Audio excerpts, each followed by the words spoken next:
Hi అండి. మీరందరూ బాగున్నారా? ఈరోజు మీ అందరి కోసం సూపర్ డిష్ తీసుకొచ్చానండి. అదేంటంటే గులివిందల చేపల పులుసు అండి. అన్ని చేపల కన్నా ఈ చేపల పులుసు అయితే చాలా బాగుంటుందండి. నాకు ఈ ఫిష్ అంటే చాలా ఇష్టం. ఫ్రై కానీ కర్రీ కానీ దేనికన్నా చాలా టేస్టీగా ఉంటుంది. మీరు ఇప్పటివరకు ఎప్పుడైనా ట్రై చేయకపోతే నేను చెప్పిన రీతిలో చేసుకోండి. చాలా ఈజీగా క్విక్గా టేస్టీగా అయిపోతుందన్నమాట. ఈ ఫిష్ చాలా సాఫ్ట్గా ఉంటుందండి. ఒక ముల్లే ఉంటుంది, ఎక్కువ ముళ్ళులు కూడా ఉండవు కాబట్టి ఈజీగా తినేయచ్చు అనమాట. ముందుగా మనం పెద్ద వాండి పెట్టుకోవాలండి, ఎందుకంటే చేపల పులుసు కాబట్టి దాన్ని అలా మిక్స్ చేయకూడదు అనమాట. ఇప్పుడు దాంట్లోనే మనం కొంచెం ఆయిల్ వేసుకుందామండి. ఆయిల్ కొంచెం వేడయ్యాక దాంట్లో మనం ఉల్లిపాయ పేస్ట్ వేసుకుందామండి. ఇలాగా వేసుకున్నాక దీన్ని బాగా ఫ్రై చేసుకుందామండి.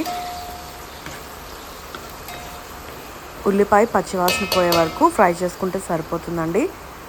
ఇలా బాగా ఫ్రై చేసుకున్నాక దీంట్లో కట్ చేసి పెట్టుకున్న పచ్చిమిర్చి ఇంకా కరివేపాకు కూడా వేసేసుకుందాం. చేపల పులుసులో పచ్చిమిర్చి ఎక్కువ వేసుకోండి, టేస్ట్ చాలా బాగుంటుంది. ఆ పచ్చిమిర్చి కూడా టేస్ట్ కూడా చాలా బాగుంటుంది, అది కూడా మీరు తినేయచ్చు. సో వీటన్నిటిని కూడా బాగా ఫ్రై చేసుకుందామండి.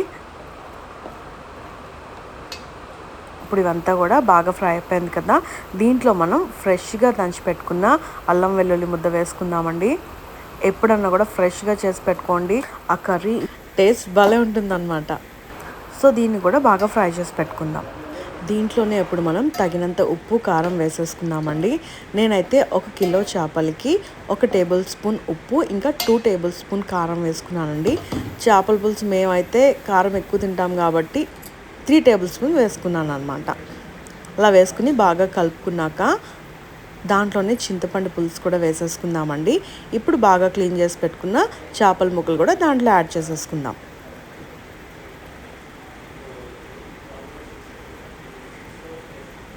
ఈ చేపల పులుసు అయితే భలే ఉంటుందండి. ఈ టేస్ట్ కూడా అన్ని చేపల కన్నా చాలా యూనిక్గా ఉంటుందండి.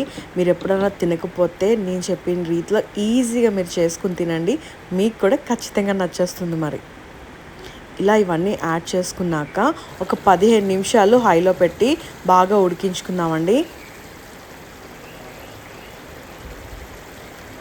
ఎప్పుడన్నా చేపల పులుసుకి మూత పెట్టేస్తే ముక్క అనేది చాలా మెత్తగా అయిపోతుందండి. సో ఒక 5 నిమిషాల పాటు మూత పెట్టుకుంటే సరిపోతుందన్నమాట. ఇప్పుడు 15 నిమిషాల తర్వాత మన yummy tasty my favourite recipe గులివిందల చేపల పులుసు రెడీ అయిపోయిందండి.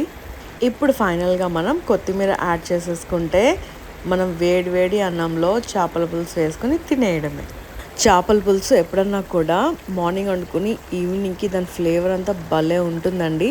సో నేనైతే ఫిష్ కర్రీ ఎంజాయ్ చేస్తాను. మీరు కూడా రెసిపీ ఎలా చేస్తుందో చూసుకొని మీరు కూడా ఎంజాయ్ చేయండి. సో ఇప్పటివరకు మన ఛానల్ సబ్స్క్రైబ్ చేసుకోకపోతే వెంటనే చేసుకోండి, ఇలాంటి యమ్మీ రెసిపీస్ కోసం.